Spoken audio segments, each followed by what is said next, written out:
हिंदुओं की आस्था के साथ एक बार फिर मऊगंज कलेक्टर का कुठाराघात। स्थानीय हिंदू समाज के लोगों ने जिला कलेक्टर के खिलाफ व्यक्त की नाराजगी। अभी तक हम जाना चाहते, शनि धाम तक जाना चाहते थे। 100 मीटर दूर है, रूट नहीं है, परमिशन नहीं है, परमिशन नहीं दी जा रही है, परमिशन नहीं है। 20 साल से रैली निकली, कभी परमिशन लेने की जरूरत नहीं पड़ी। आज ये पुलिस प्रशासन हमें परमिशन बता रहा है, हम हिंदुओं को परमिशन लेनी पड़ेगी किसी कार्य के लिए। हम लोग हिंदुस्तान में क्या कहेंगे, हम अपने मंदिर नहीं जा पा रहे हैं।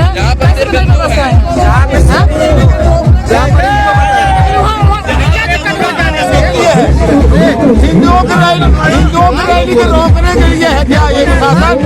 हम तो ये सोचते थे कि हिंदुओं के साथ देने के लिए है प्रशासन। हमें संविधान जाना था, वहाँ लोग व्यवस्था किए थे प्रसाद के लिए, लेकिन पुलिस वाले हमें नहीं जाने। उनके अधिकारी इतने वर्ष के हो गए हैं कि उनको हम बताते हैं कि रूट है, अगर बेधर्मियों का कार्यक्रम होता है तो कोई अनुमति की आवश्यकता नहीं। जाना कहाँ था आपको? हम लोगों को बात कर रहे थे कि थोड़ा 50 मीटर जाना है, मान लीजिए उसमें नहीं है, शनि मंदिर तक जाना चाह रहे थे, लेकिन कलेक्टर साहब तो ऐसे हैं कि हिंदू का कार्यक्रम उनका तो चले तो हिंदू का कार्यक्रम ना होने दे वो, लेकिन वो व्यवस्था कल अनुमति नहीं दे रहे थे कलेक्टर साहब, बड़े हिचकिचाहट के बाद तो उन्होंने अनुमति। अयोध्या में बने भव्य श्री राम मंदिर में विराजमान होने पर मऊगंज के देवरा खटखरी में निकाली गई शोभा यात्रा। नमस्कार, आप देख रहे हैं हमारी पब्लिक न्यूज मिथिलेश त्रिपाठी के साथ। मऊगंज जिला के सबसे चर्चित जगह महादेवन मंदिर देवरा खटखरी के अयोध्या में बने भव्य श्री राम मंदिर के 1 वर्ष पूरे होने पर मनाया गया प्रथम वर्षगांठ। जय श्री राम के उद्घोष से गुंजायमान हुआ महादेवन मंदिर परिसर। उक्त शोभा यात्रा देवरा स्थित महारानी मंदिर से सैकड़ों धर्म प्रेमी पुरुष और महिलाओं के हुजूम के साथ निकाली गई। स्थानीय लोगों के अनुसार शोभा यात्रा नगर भ्रमण करते हुए खटखरी बाजार के समीप बने शनिदेव मंदिर में भी पूजा अर्चना करना था, लेकिन प्रशासन द्वारा शनिदेव मंदिर में शोभा यात्रा को जाने से रोक दिया गया। खटखरी चौराहे से ही भगवान श्री राम की शोभा यात्रा को महादेवन की तरफ मोड़ दिया गया, जिसको लेकर प्रशासन पर हिंदुओं में काफी आक्रोश देखा गया। उक्त कार्यक्रम में मऊगंज विधायक प्रदीप पटेल को भी शामिल होना था, लेकिन किन्हीं कारणों से स्थानीय विधायक प्रदीप पटेल शामिल नहीं हो सके। उनकी अनुपस्थिति में कट्टर हिंदू नेता समाज सेवी संतोष तिवारी ने मोर्चा संभाला और प्रशासन और आम जन के बीच सामंजस्य बैठाकर शोभा यात्रा को भव्यता और उत्साह के साथ संपन्न कराने में सहयोग निभाया। आपको बता दें कि इस ऐतिहासिक शोभा यात्रा में भगवान श्री राम, माता जानकी, लक्ष्मण और हनुमान जी की मनोहर झांकी का जगह जगह पुष्प वर्षा करते हुए स्वागत किया गया। बता दें कि उक्त ऐतिहासिक शोभा यात्रा का आयोजन अयोध्या में बने भगवान श्री राम के भव्य मंदिर में प्राण प्रतिष्ठा से जुड़ा हुआ है। वर्षों से एक लंबी लड़ाई और कई बलिदानों के बाद 22 जनवरी 2024 द्वादशी तिथि पर की गई थी। हिंदू पंचांग के अनुसार साल 2024 में रामलला की प्राण प्रतिष्ठा पौष माह की द्वादशी तिथि को हुई थी, जिसके चलते भगवान श्री राम की प्राण प्रतिष्ठा के 1 वर्ष पूरे होने की खुशी में हिंदू समाज में उत्साह देखा गया है, जिसके चलते देवरा महादेवन मंदिर खटखरी में भी भव्य शोभा यात्रा और भंडारा का आयोजन किया गया। महादेवन मंदिर में स्थानीय हिंदू समाज के लोगों द्वारा विधिवत पूजा अर्चना की गई। उक्त शोभा यात्रा में मऊगंज एसडीओपी अंकिता सुल्या के नेतृत्व में भारी पुलिस बल और हनुमाना एसडीएम कमलेश पुरी के उपस्थिति के साथ साथ मऊगंज के तहसीलदार सौरभ मराबी सहित हनुमाना के नायब तहसीलदार तैनात रहे। हनुमाना थाना प्रभारी अनिल काकड़े, नईगढ़ी थाना प्रभारी गोविंद तिवारी, यातायात प्रभारी अमित विश्वकर्मा सहित भारी पुलिस बल मौजूद रहा। मऊगंज जिला में स्थित देवरा में महादेवन मंदिर संवेदनशील स्थिति आज भी बनी हुई है। मंदिर की जमीन पर मुस्लिम समाज के लोगों द्वारा अवैध अतिक्रमण किया गया, जिसको लेकर कुछ दिनों पूर्व ही जातीय संघर्ष की स्थिति भी बनी थी। कोई अप्रिय स्थिति एक बार पुनः न बने, इसके लिए शोभा यात्रा में जिला की पुलिस के साथ साथ प्रशासन भी अलर्ट मोड पर था। उक्त कार्यक्रम को लेकर स्थानीय लोगों में से अर्जुन पटेल, ब्रजेश हिंदू, गगन पटेल, रोहित पटेल, छोटू जायसवाल, श्रीकांत गुप्ता, राज शर्मा, पीयूष विश्वकर्मा, अमित पटेल, दीपक नामदेव, सुनील बंसन, राहुल तिवारी, संदीप पटेल सहित सैकड़ों लोगों ने अपनी अहम भूमिका निभाई। आइए सीधे जुड़ते हैं हिंदू नेता समाज सेवी संतोष तिवारी और इस ऐतिहासिक शोभा यात्रा के सहयोगियों के साथ उन्होंने क्या कुछ प्रतिक्रिया दी है।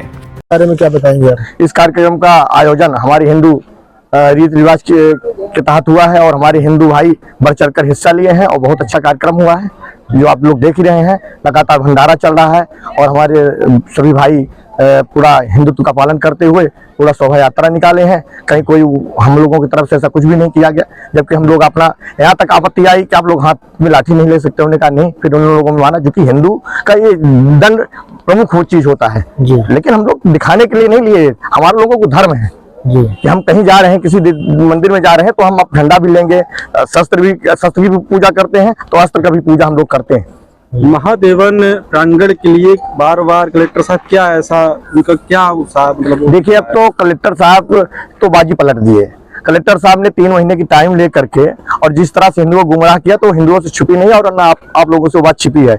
कलेक्टर साहब तो सनातनी बीड़ा ले लिया है कि जब तक हम रहेंगे सनातनियों के खिलाफ रहना मेरा धर्म है। कलेक्टर साहब ने ये बीड़ा लिया है, लेकिन अब तो कोर्ट में चली गई है और सामने वाले को उन्होंने ऐसा प्रेरित किया, टाइम दिया कि वो कोर्ट गए हैं। अब जैसा माननीय कोर्ट का आदेश होगा वैसा करेंगे, चाहे अयोध्या का रहा हो, चाहे जिस मंदिर का रहा हो। हिंदू रीति रिवाज में जब फैसला आता है उसका हम लोग पालन करते हैं।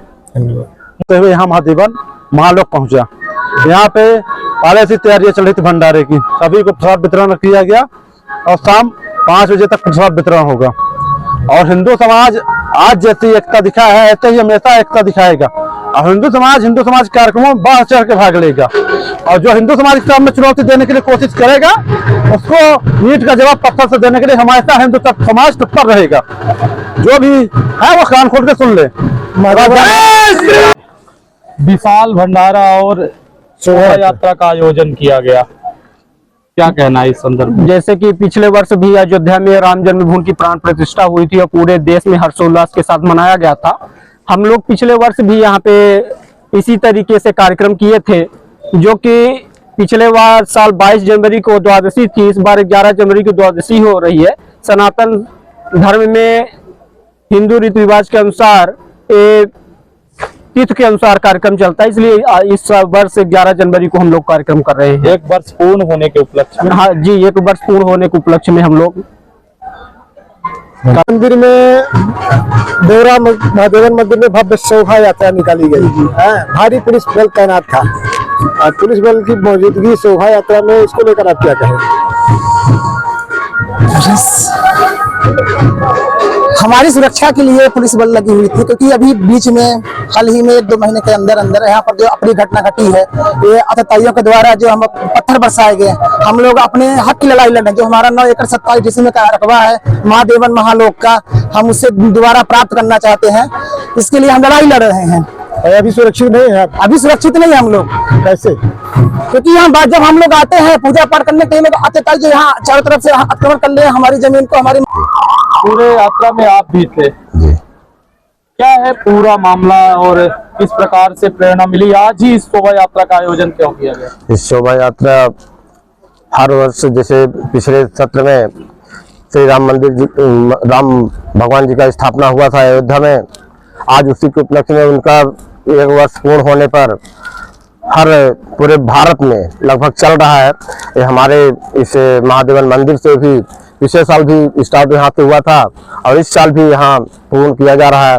और ऐसा मानना है कि हमारे जितने भी मऊ विधानसभा से हैं या हमारे क्षेत्र से हैं, वो हर वर्ष ऐसी मनाते रहें और पूरे हिंदू समाज की एकता और संगठित होकर के इस कार्यक्रम को हमें मनाना चाहिए, जिससे कि हमारे देश में इसका ऐलान संदेश जाना चाहिए कि हर हिंदू एक हो जाए और एक होगा तभी शक्ति बढ़ेगी और अगर बिखरेगा तो फूट ही जाएगा। धन्यवाद।